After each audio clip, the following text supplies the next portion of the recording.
자, 우리 하나님 말씀 보겠습니다. 오늘 로마서 12장 2절입니다. 우리가 사사기를 하다가 이제 멈추고 있었는데, 사사기는 우리 여행 예배 다녀와서부터 다시 삼손, 우리가 삼손 남았거든요. 들어가도록 하겠습니다. 오늘 로마서 12장 2절 말씀, 우리 한 절입니다. 함께 읽겠습니다. 시작. 너희는 이 세대를 본받지 말고 오직 마음을 새롭게 함으로 변화를 받아 하나님의 선하시고 기뻐하시고 온전하신 뜻이 무엇인지 분별하도록 하라. 아멘. 오늘 여름 사역을 위한 기도의 5번째 시간입니다. 이 세대를 본받지 말고, 이 세대를 본받지 말고 란 제목으로 하나님 말씀 듣겠습니다. 우리는 지난 시간에 영적 예배, 합당한 예배에 대한 바울의 권면을 상고해 보았어요. 합당한 예배가 뭐냐? 영적 예배가 뭐냐? 그리스도인들이 드려야 될 합당한 예배는 단순히 주일날 예배당에 모여서 드리는 예배가 아니라 뭐라고 말씀했습니까? 너희 몸을 하나님이 기뻐하시는 거룩한 산제물로 드리는 것이다. 그것이 합당한 예배다. 영적 예배다. 예배하는 삶, 삶의 예배가 하나님께 드릴 합당한 예배이고, 또 그것은 곧 우리 몸을 살아있는 제물 되게 해야 한다는 거죠. 살아있는 제물이 되게 해라. 몸은 지난주에도 말씀드렸지만 곧 나죠. 몸은 나예요. 몸과 나를 구분할 수 없고, 왜냐하면 내가 몸 안에 있으니까 구분할 수 없어요. 우리 몸을 거룩한 산 제물로 드린다는 것은요, 구별된 살아있는 제물로 드린다는 거죠. 몸을 구별된, 거룩한, 구별된 살아있는 제물로 드린다. 주님께 제 삶을 드립니다. 뭐 이런 막연한 고백이 아니에요. 몸을 드린다는 거는요, 예, 주님이 제 인생을 주님께 드립니다. 제 삶을 주님께 드립니다. 이런 막연한 고백이 아니라 몸을 드리래잖아요. 이것은 굉장히 구체적인 거예요. 우리 몸을 통해서 이루어지는, 우리가 관여하는 삶의 모든 영역이 내 손과 발이 해가고 내 입, 내 귀, 내 눈, 이 모든 것들이 나를 위한 게 아니라 하나님을 위한 것이 되어야 한다. 그래서 지난주에 말씀드린 것처럼 밥을 먹는 것도 예배가 되어야 되고, 운전하는 것도 예배가 되어야 되는 것이고, 굉장히 구체적인 것이었죠. 눈과 입과 귀와 손과 발, 몸으로 이루어지는 모든 것이 하나님께 드려지는 예배가 되어야 한다는 것입니다. 바울은 이제 보다 구체적으로 생활 가운데서 실천해야 될 실제적 교훈을 권면해요. 더 구체적으로 말하는 거예요. 예배당 안에서의 신앙생활을 넘어서, 신앙생활이요, 신앙과 플러스 생활이잖아요. 그런데 오늘날 우리의 대부분의 신앙생활은 예배당 안에 머물러 있어요. 여기서만 신앙생활하는 거예요. 여기서만. 이런 예배당 안에서의 신앙생활을 넘어서 이제 생활신앙, 생활신앙에 대한 규정 3가지를 말씀하는 겁니다. 생활신앙. 생활신앙은 뭐겠어요? 우리 생활, 일상의 신앙, 생활신앙. 먼저 첫 번째는 무엇이죠? 너희는 이 세대를 본받지 말고. 이 권면의 대상이 누굽니까? 너희는 누구예요? 지금 바울의 권면의 대상은요, 예수 밖의 사람들이 아니라 예수 안에 있는 사람들이죠. 지금 성도들에게 말하는 거잖아요. 그리스도인들에게 말하는 거예요. 예수 밖의 사람들이 아닌 예수 안에 있는 사람들, 그리스도인들이라는 걸 지금 분명히 하는 거예요. 이 권면의 대상은 성도들이다. 그리스도인들이다. 세상 속에 살지만 하나님께서 구별하신 성도들을 향해서 이 세대를 본받지 말고 라고 말씀하는 거예요. 그러니까 우리가 그냥 쉽게 표현해서 세상은 세대를 본받지 말라고 말하지 않아요. 우리에게 하는 거예요. 우리에게요. 그리스도인들에게 이 세대를 본받지 말아라. 이 세대는 뭐예요? 본받아서는 안 된다는 거죠. 지금 본받을 대상이 아니라는 거예요. 이 세대는. 갈라디아서 1장 4절에 보면 그리스도께서 하나님 곧 우리 아버지의 뜻을 따라 이 악한 세대에서 우리를 건지시려고 우리 죄를 대속하기 위하여 자기 몸을 주셨으니, 세대를 뭐라고 표현했습니까? 이 악한 세대. 요한일서 2장 15절에서도 이 세상이나 세상에 있는 것들을 사랑하지 말라. 누구든지 세상을 사랑하면 아버지의 사랑이 그 안에 있지 아니하니. 세상을 사랑하면 그 안에 아버지의 사랑이 있지 않다. 이 세대는 결국 무엇이죠? 온갖 악과 부패가 있는 세상. 이 세상. 악하고 부패하고 있는 이 세상. 갈수록 악해져가고 부패해져가는 이 세상에 반론을 제기하실 분은 없을 거라 생각합니다. 세상은 갈수록 악해져 가잖아요. 점점 부패해져 가잖아요. 이게 사람이 할 짓인가 싶을 정도로 일들이 대수롭지 않게 일어나고 있잖아요. 세상을 지배하고 있는 정신, 가치관, 행동, 생활 방식, 관습들이 바로 이 세대예요. 이 세대. 여기에 다 들어가 있는 거예요. 기준이 하나님과 하나님의 말씀이 아니라 기준이 뭐예요? 사람과 돈이 되고 있는 이 세대. 세상. 이 세상은요, 기준이 사람이에요. 아주 점점 인본주의적으로 가는 거고, 지극히 개인주의적으로 가는 거고, 아주 이기적인, 자기중심적인 삶. 그리고 기준이 뭐죠? 돈. 여기에 다 기준이 돼 있는, 바로 그 이 세대. 그런 이 세대를, 세상을, 세상의 가치와 방식과 행동과 습관을 본받지 말라고 하세요. 본받지 말아라. 본받지 말라는 건 이런 의미예요. 무엇무엇과 같은 모양이 되다, 따르다, 이끌리다. 그러니까 무엇무엇처럼 이 세대처럼 모양이 되지 마라. 이 세대처럼 이 세대를 따르지 마라. 이 세대를 이끌리지 마라. 너희는 이 세대를 본받지 말고에는 두 가지 의미가 있어요. 두 가지 의미가 담겨 있어요. 첫 번째는 뭘까요? 인간에게는 다 모방하는 본성이 있다는 거죠. 다 인간은 모방하려는 그런 본성이 있어요. 따라가고 싶고, 닮아가고 싶고. 또 하나의 의미는 뭐겠어요? 너희는 이 세대를 본받지 말아라는, 인간에게는 다 모방의 본성이 있고, 또 하나는 뭐예요? 이미 교회 안에 세상을 본받고 있는 자들이 이 바울이 이 말씀을 기록하고 있을 당시에도 있었다는 거예요. 교회 안에 성도들에게 하는 말씀이거든요. 이미 본받고 있는 거예요, 세상을. 그 당시에도. 세상에게는요, 본받을 모델이 세상이에요. 그렇죠? 세상이 세상을 본받는 건 당연한 겁니다. 하지만 성도는 아니에요. 성도는. 그래서 성도의 삶에는 거룩한 싸움이 발생하는 거죠. 이 세상을 아무렇지 않게 사는 게 아니에요, 성도는. 거룩한 싸움이 발생하는 거예요. 이 세상을 살아가려면. 성도들에게는 세상이 아니라 하나님께서 주신 분명하고 정확한 모델이 있으니까. 세상의 모델은 세상인데, 세상의 가치관인데, 성도들은 그 세상의 가치관의 모델이 아니라 하나님이 분명하게 주신 모델이 있잖아요. 예수 그리스도. 그게 성도들에게는 모델이잖아요. 예수님이 우리의 모델이잖아요. 성도는 이 세대를 본받는, 따르는, 닮아가는 자들이 아니라 그리스도를 본받고 따르고 닮아가는 자들이죠. 그게 그리스도인이잖아요. 예수님을 따르는 사람들. 눈과 입과 귀와 손과 발, 우리 몸의 전부가 이 세대를 본받아서는 안 돼요. 절대 안 된다는 거예요. 이 세대를 복사하면 안 된다. 여기서 본받지 말아라. 이건 카피하지 말라는 거예요. 복사하지 마라. 세상을 고스란히 복사하지 마라. 그래서 세번역 성경도 이 부분을 이렇게 번역하더라고요. 여러분은 이 시대의 풍조를 본받지 말고, 풍조가 무엇입니까? 풍조는 세상의 추세나 시대의 경향에 따른 흐름, 세상의 흐름을 따라가지 마라. 이건 뭐예요? 세월 따라 살지 마라. 유행 따라 살지 마라. 세상이 와 이거 하면 성도된 너희들도 와 그걸 하지 마라. 메시지 성경은 이렇게 번역해요. 문화에 너무 잘 순응하여 아무 생각 없이 동화되어 버리는 일이 없도록 하십시오. 문화의 영향을 받지 마라. 직역하면, 이 본문을 또 직역해보면 이거예요. 그리고 너희는 계속 이 세상과 같은 모양이 되지 말아라. 세상과 같은 모양 되지 마라. 너희는 자기 자신을 이 세상과 동일시하지 마라. 의역해보면 또 이래요. 너희 생활을 이 세상의 온갖 유행에 맞추려고 하지 말아라. 주위의 색깔을 따라 변화하는 카멜레온과 같이 되지 말아라. 카멜레온 같은 요즘 그리스도인들이 얼마나 많아요. 교회에서는 교인처럼 하고 있고, 세상 가면은 세상하고 똑같이 사는, 그래서 어디에서도 불편함을 겪지 않는 그런 카멜레온 신앙, 그런 성도들이 많다는 거죠.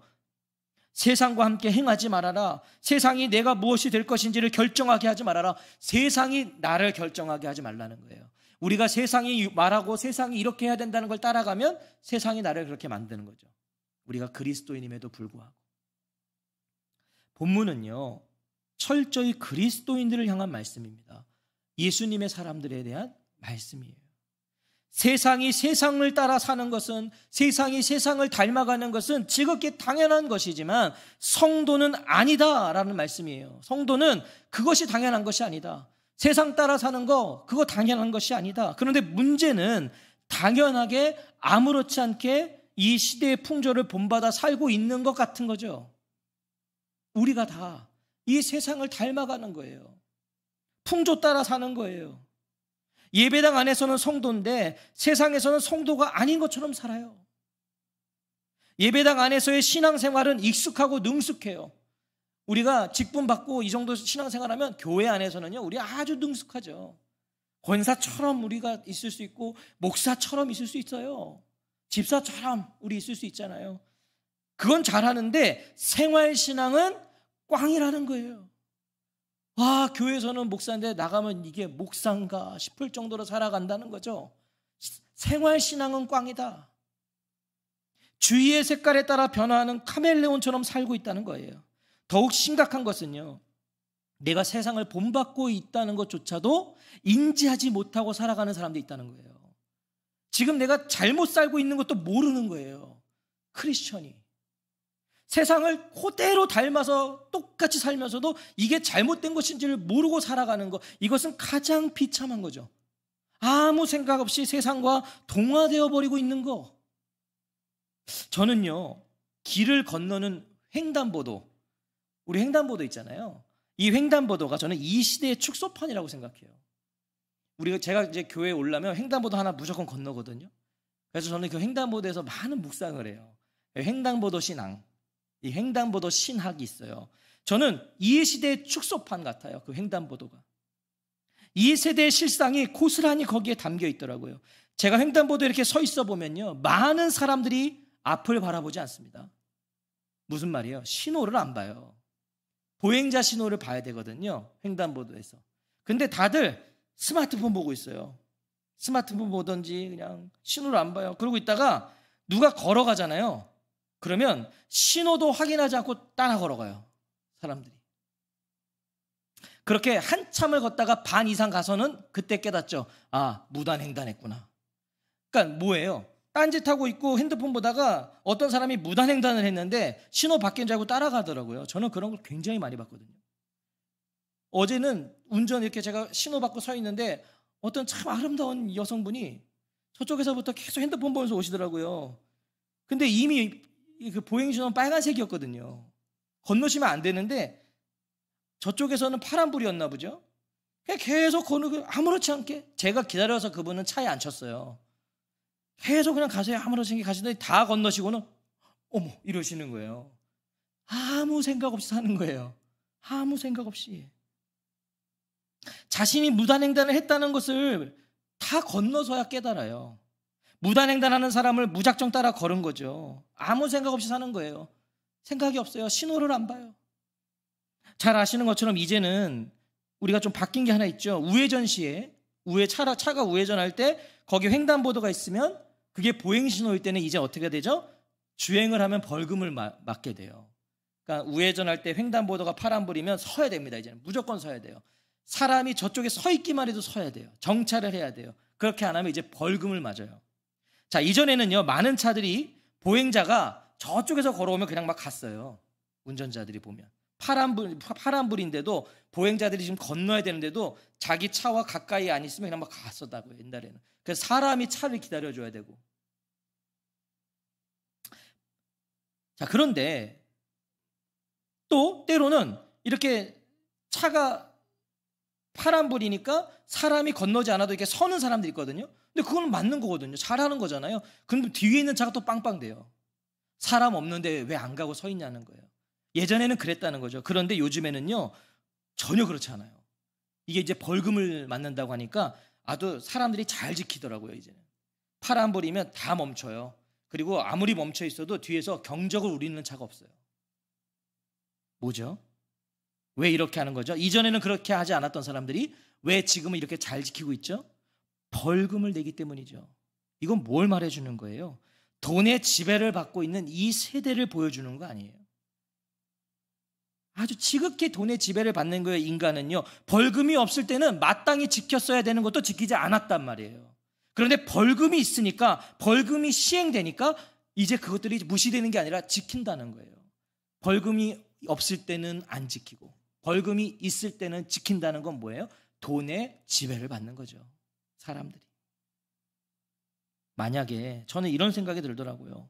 성도된 우리도 벌금이 시행된 이후부터 그것을 잘 지키고 있다면, 그리스도인인 우리도 벌금이 시행된 이후부터 그걸 철저히 지키고 있다면 이것은 비참한 우리의 현실이죠.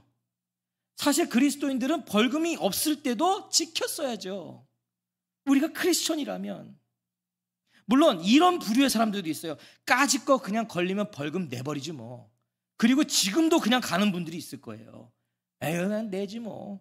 이 사람들은요, 가장 무섭고 위험한 사람들이에요. 법도 돈도 사람도 무시해버리는 사람들, 무법한 사람들. 이 사람들은 자신이 하나님 돼서 살아가는 사람들이에요. 가장 위험한 사람들. 횡단보도가 이 세상의 축소판이라면 오늘 저와 성도님들은 그리스도인으로서 어떤 삶을 살아오셨습니까? 지금 횡단보도 하나 가지고 우리가 예를 들어보는 거예요. 신호를 지키면서 사셨습니까? 내가 신호가 되고 계셨습니까? 신호를 지켜야 되는데 자기가 신호예요. 괜찮다는 거예요.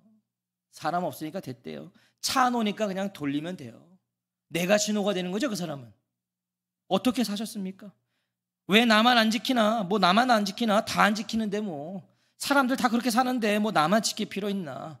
그래서 아무 생각 없이 누가 건너면 그것이 무단 횡단임에도 불구하고 같이 따라 걷고, 누가 그냥 신호를 무시하고 가버리면 나도 따라서 주행하고 있다면, 그런데 이제는 벌금이 있어서 지키고 계십니까? 이전에 그렇게 사시다가 지금은 벌금이 있으니까 지키고 계세요? 아니, 벌금이 있어도 안 걸리면 그만이고 걸리면 내면 되지 하면서 살고 계신 건가요? 오늘 이 세대를 살고 있는 우리에게 이런 부분이 비단 이것뿐일까요? 많죠. 우리가 무법하게 사는 게 너무 많죠. 너희는 이 세대를 본받지 말고 교회 안의 신앙생활이 아니라 교회 밖의 생활신앙을 점검해야 된다는 거예요. 오늘 나의 생활신앙은 어떤가? 이어서 바울이 언급하는 생활신앙에 대한 두 번째 권면은 오직 마음을 새롭게 함으로 변화를 받아입니다. 이 악한 세대를 본받지 않기 위해서 성도가 취해야 될 적극적인 자세는요, 본받지 말고 변화를 받는 거예요. 본받지 말고 변화를 받는 것. 계속하여 변화를 받으라는 의미입니다. 이 말씀은 단회적인 게 아니에요. 계속해서 변화를 받아라. 여기서 말씀하는 변화는 외모의 변화가 아니에요. 우리 외모의 변화는요, 세월이 지나면 자연스럽게 변하는 거죠. 그런 변화가 아니에요. 여기서 말하는 변화는 쉽게 변하지 않는 우리의 존재의 본질적인 변화, 우리의 이 근본적인 형태의 전환, 내면의 변화, 이것을 말씀하는 거죠. 이 변화의 핵심은 바로 오직 마음을 새롭게 함으로예요. 변화는 어디서 시작된다는 거예요? 마음에서. 변화는요, 마음의 갱신이에요. 마음이 갱신돼야 돼요. 마음이 무엇이죠? 마음은 생각과 의지예요. 그러니까 지금 결국 한마디로 뭐예요? 생각을 바꾸라는 거예요. 생각을 바꿔라. 변화는 생각을 바꾸는 거에서 온다는 거예요. 이 시대의 풍조를 본받는 게 뭐죠? 이 시대의 풍조를 본받는 게 뭐예요? 시대의 정신과 소리를 따르는 거죠. 세상의 소리를 따르는 거예요. 세상의 가치를 따르는 거예요. 시대가 그런데 뭐 어떤가? 세상에 뭐 나만 그런가? 다 그렇게 살지 않나? 저렇게 해야 잘 살 수 있다는데 그거 무시할 수 있나? 너무 그렇게 유별나게 사는 것도 좋지 않지 않나? 이런 생각을 바꾸라. 이 세대가 우리 기준이 되지 않게 하라는 거예요. 생각을 바꿔라. 성도는 이 세상에서 잘 먹고 잘 사는 게 목적인 사람들이 아니에요. 물론 우리도 이 세상에서 잘 먹고 잘 살고 싶죠. 잘 먹고 잘 사는 거를 싫어하는 사람이 어디 있겠습니까? 그런데 성도에게는 그게 목적이 아니에요. 성도는 잘 사는 게 목적이 아니라 제대로 사는 게 목적이고, 바르게 사는 게 목적이고, 성도는 옳게 사는 게 목적으로 부름받은 사람들이에요. 그렇습니까? 바르게 사는 사람들, 옳게 살아야죠. 잘 사는 것보다 우리는 제대로 살아야죠. 그렇게 부름 받았는 걸 어떡합니까? 하나님께서 우리 그렇게 부르셨는데. 성도는 구원받았다는 것으로 끝나는 자들이 아니에요. 나 구원받았다. 그리고 내 맘대로 사는 게 아니라, 성도는 구원받았다는 거로 끝나는 게 아니라 가치관과 세계관에 있어서 변화를 받아서 이 세대를 살아가는 자들이에요. 변화를 받아서. 그럼 우리는 어떻게 이 세대를 본받지 않고 마음을 새롭게 하여 변화를 받을 수 있을까요? 어떻게? 그럼 어떻게 우리는 이 세대를 본받지 않고 변할 수 있는가? 이 세대를 본받는다는 게 뭐예요? 영향을 받는 거잖아요. 세상에 영향을 받는 거잖아요. 인간은 다 영향을 받아요. 그래서 그렇게 사는 거예요. 영향을 받은 대로. 교회 안의 신앙생활과 교회 밖의 생활신앙의 심각한 차이는 어디에서 오는 거죠? 내가 어디에 더 영향을 받고 있는 거예요. 하나님의 말씀에 내가 더 영향을 받고 있느냐, 세상의 소리에 영향을 받고 있느냐. 거기에서 나의 생활신앙에 또 이 신앙생활에 심각한 차이가 나는 거죠. 누구의 말에 더욱 귀를 기울이고 누구를 따르고 있나, 누구를 본받기 원하는가를 먼저 점검해야 돼요. 거기에 우리의 마음이 있거든요. 내가 영향을 받는 것에 내 마음이 있는 거예요. 그게 좋은 거예요. 그래서 그 영향을 받는 거죠. 그것이 우리 마음을 채우고 있는 거예요.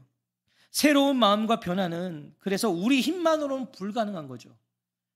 우리가 본받지 변화될 우리가 어떻게 해요? 성령의 역사가 있어야 되는 거죠. 성령님이 역사하셔야지 우리의 마음이 변하는 거예요. 성령님은 어떻게 역사하시죠? 성령님 어떻게 역사하시죠? 막 불이 임하고 막 일어나요? 성령님의 역사는 말씀으로 역사하시는 거예요. 말씀으로. 성도된 우리가 이 세대를 본받지 않고 새로운 마음과 변화를 누리는 길은요, 그래서 말씀과 성령이에요. 다른 거 없어요.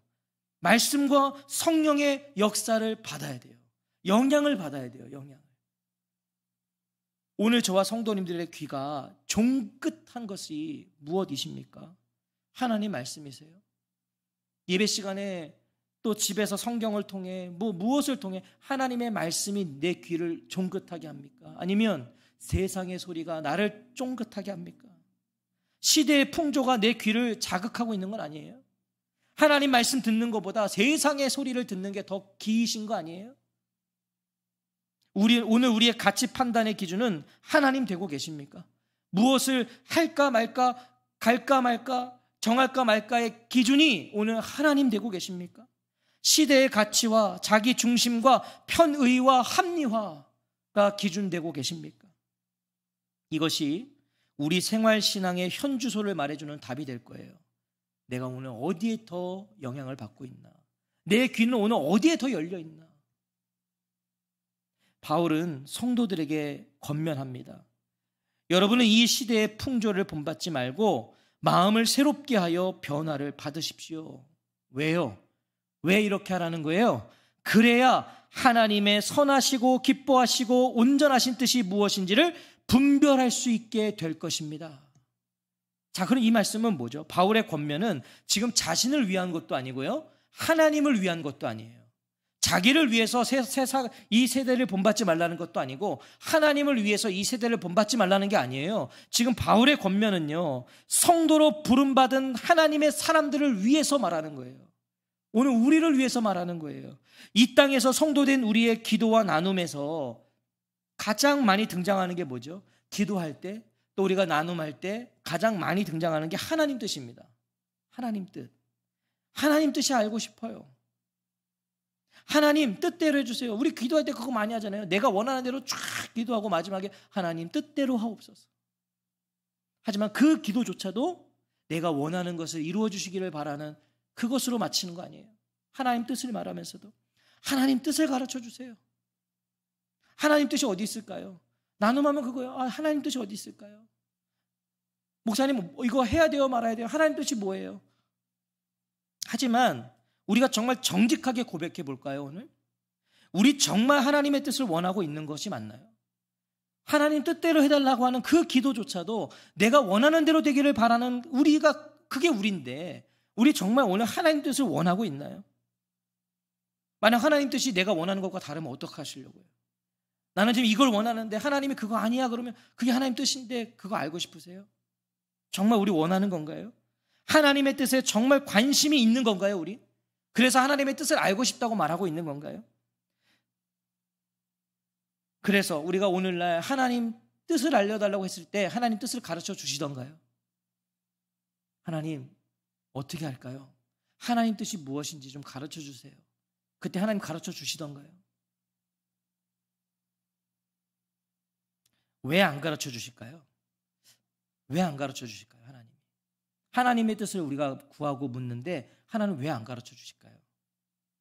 그 뜻대로 살아갈 준비도 마음도 실력도 없기 때문은 아닐까요? 우리가 정말 하나님의 뜻을 원한다는 건 그 뜻대로 하겠다는 거잖아요. 정말 그렇다면 하나님이 가르쳐 주시겠죠. 그런데 가르쳐 주시지 않는 이유는 우리가 그럴 준비가 없는 거예요. 가르쳐 주셔도 이거 하나님 응답이 아니라고 생각할 거예요. 내가 원하는 걸 우리는 원하니까. 그럴 마음도 실력도 없으니까 하나님이 가르쳐 주시지 않는 거 아닐까요? 정말 하나님 뜻을 알고 싶으신가요? 그러면 세대를 본받지 마십시오. 정말 하나님 뜻을 알고 싶으시다면 옳은 길을 걸어가십시오. 바른 길을 걸어가세요. 하나님의 방식을 따르세요. 정말 하나님의 뜻을 알고 싶으면 그때 하나님의 선하시고 기뻐하시고 온전하신 뜻이 무엇인지를 분별할 수 있게 된다는 거예요. 그게 오늘 본문인 거죠. 세상을 본받지 마라. 변화를 받아라. 왜? 그래야 하나님의 뜻을 알 수 있다. 분별할 수 있다. 우리가 이 세대를 본받지 않고 마음을 새롭게 함으로 변화를 받는 하나님이 기뻐하시는 거룩한 산 제물이 되지 않는 한, 우리 삶이 합당한 예배가 되지 않는 한 우리는 하나님의 뜻을 분별할 수 없습니다. 하나님 가르쳐 주지 않을 거예요. 이 말은 오늘도 하나님은 우리에게 하나님의 뜻을 말씀하고 계신다는 거예요. 사실 하나님은 오늘도 우리에게 하나님의 뜻을 말씀하고 계세요. 그 말씀하고 계시지만 우리가 모르고 있다는 거예요. 왜? 세대를 본받고 사니까. 변화를 받지 않으니까. 하나님의 모습을 가장 선명하게 보여주시는 예수님보다 이 세대를 더 본받으니까. 예수님보다 이 세대를 더 생각하니까. 그러니까 하나님은 오늘도 뜻을 비춰주고 계시지만 우리가 모르는 거예요. 하나님의 뜻은요, 오직 그리스도 안에 있습니다. 그러니까 그 예수님을 바라보고 그 예수님을 본받으면 우리는 하나님의 뜻을 알게 되는 거예요. 분별할 수 있는 거예요.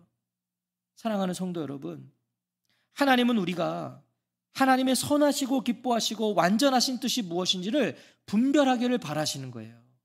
우리의 그걸 원하세요. 하나님이 하나님의 뜻과 하나님의 마음을 내비칠 수 있는 사람이 되기를 원하시는 거예요. 저는 저와 성도님들이 하나님이 마음껏 하나님의 마음을, 하나님의 뜻을 내비칠 수 있는 분들이 되시기를 주의 이름으로 축복합니다. 그게 성도 아닌가요? 하나님이 우리를 보실 때 하나님의 마음을 비추실 수 있는 거예요. 야, 송 목사야, 내가 지금 내 뜻은 이거야.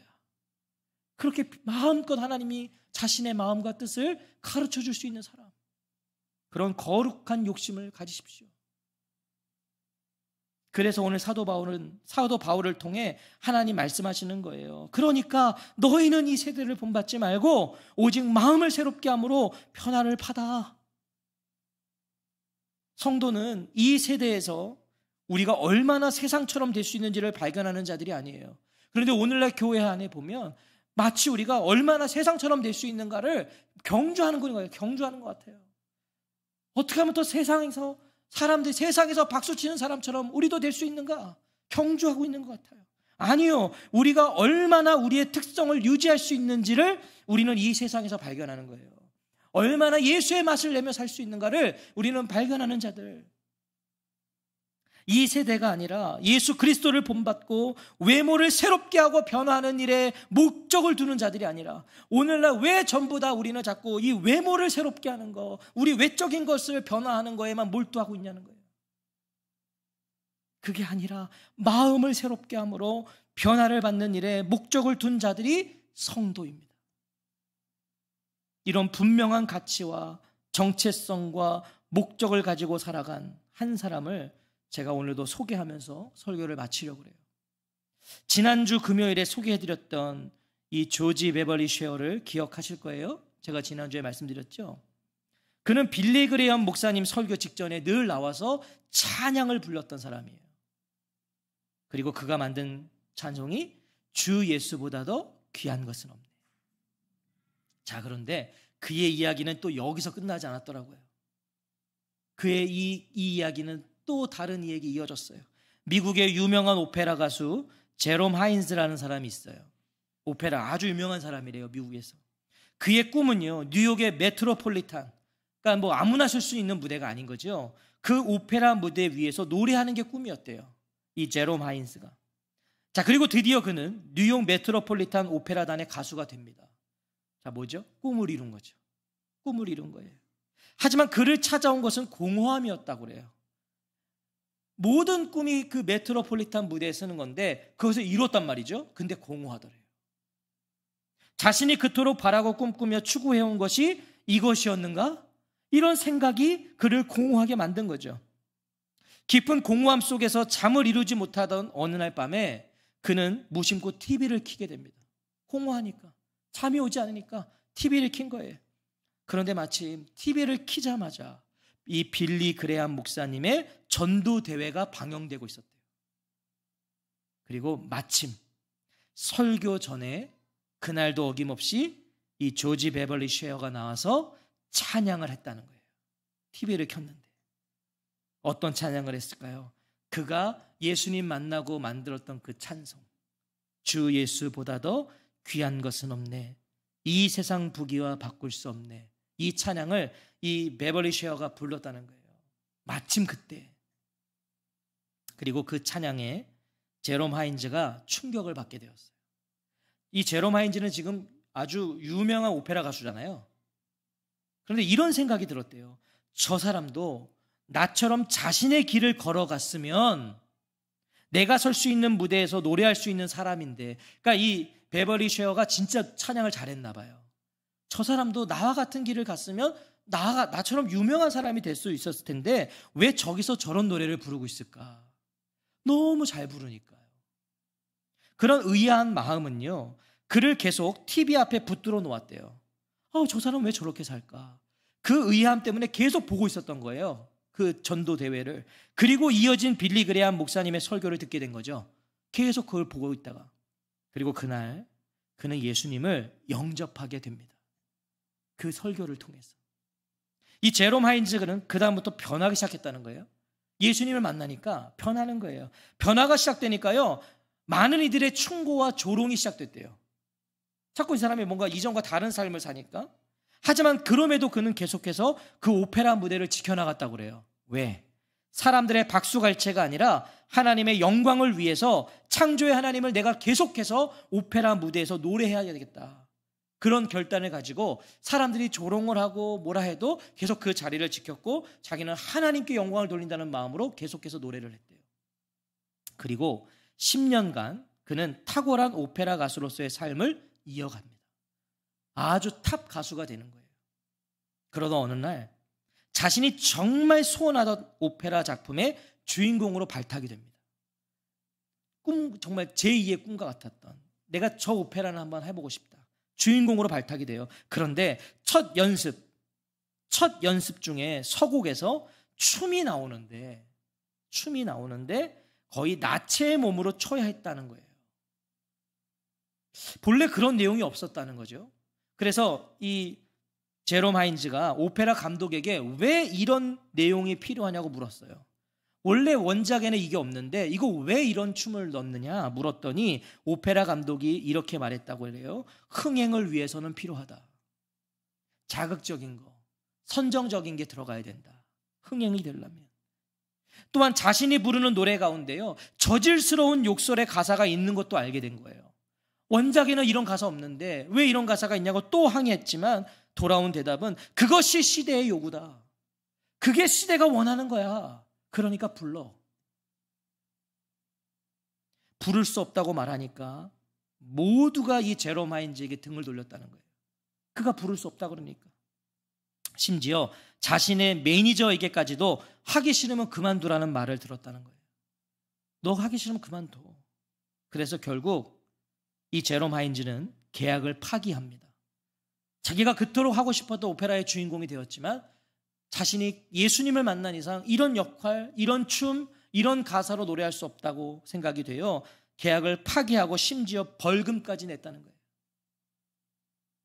그날부로 그는 오페라 가수직을 떠나게 됩니다. 아예 떠나버리는 거예요. 그는 자신의 간증집에서 이렇게 고백을 해요. 오페라단 사무실에 사표를 던지고 나오는 그 순간 이 세상에 태어나서 최초로 진정한 기쁨을 경험했다. 오페라 사무실에 사표를 내고 나오는 그때가 뭐라고요? 태어나서 최초로 진정한 기쁨을 경험했다. 해가 저무는 뉴욕의 밤거리를 걸어 나오면서 자신에게 감동과 변화를 준 이 조지 베벌리 쉐어의 찬양을 밤하늘을 향해 홀로 부르기 시작했다는 거예요. 사표 내고 나오면서 이 제롬 하인즈가 뭘 불렀다고요? 혼자 밤하늘에 주 예수보다 더 귀한 것은 없네. 이 세상 부귀와 바꿀 수 없네. 이 세상 명예와 바꿀 수 없네. 이 세상 행복과 바꿀 수 없네. 그가 이 찬양을 부르며 집으로 돌아왔다는 겁니다. 과감하게 세대를 본받지 않기 위해서 주 예수보다 더 귀한 것은 없네. 너희는 이 세대를 본받지 말고 오직 마음을 새롭게 함으로 변화를 받아 하나님의 선하시고 기뻐하시고 온전하신 뜻이 무엇인지 분별하도록 하라. 세대를 본받지 마십시오. 그것이 세대의 요구고 이 시대의 원함이라 말해도 우리는 그것이 하나님의 질서를 어긋난다면, 그것이 하나님의 방식이 아니라면 우리는 과감히 그것을 거부해야 됩니다. 그러면 그 인생이 망한다고요? 아니, 우리는 인생이 망할 것 같아서 그렇게 하지 못하지만 아니요, 우리 하나님이 그 인생을 지켜내세요. 하나님이 살려내시는 거예요. 하나님이 높이시잖아요. 이 베벌리 쉐어도 그가 과감히 주님을 선택했더니 방송국이 그를 높인 게 아니라 하나님이 그를 높이셨잖아요. 우리 인생 그런 인생 아닐까요? 비록 하나님이 나를 높이지 않으셔도 괜찮아요. 나는 하나님의 편에 서 있으니까. 그럼 되는 거예요. 하나님이 그 인생 망하지 않게 하세요. 하나님이 그 인생 굶기지 않으세요. 저는 그게 진짜 신앙인이라고 생각해요. 굶기지 않는 하나님을 바라보며 경험하며 사는 것. 풍족하지 않아도 하나님 나를 굶기지 않으셨다. 그 사람이 마지막에 고백할 수 있는 거 아닐까요? 여호와는 나의 목자시니 내가 부족함이 없으리로다. 저는 이 고백을 가지고 살아가는 자들이 진정 그리스도인이라고 생각합니다. 오늘 이 밤에 그런 우리가 되기를, 우리를 새롭게 해주시기를, 성령께서 우리를 다듬어 주시기를 간절히 간구하는 우리가 되었으면 좋겠습니다. 우리 찬양하고 기도하겠습니다.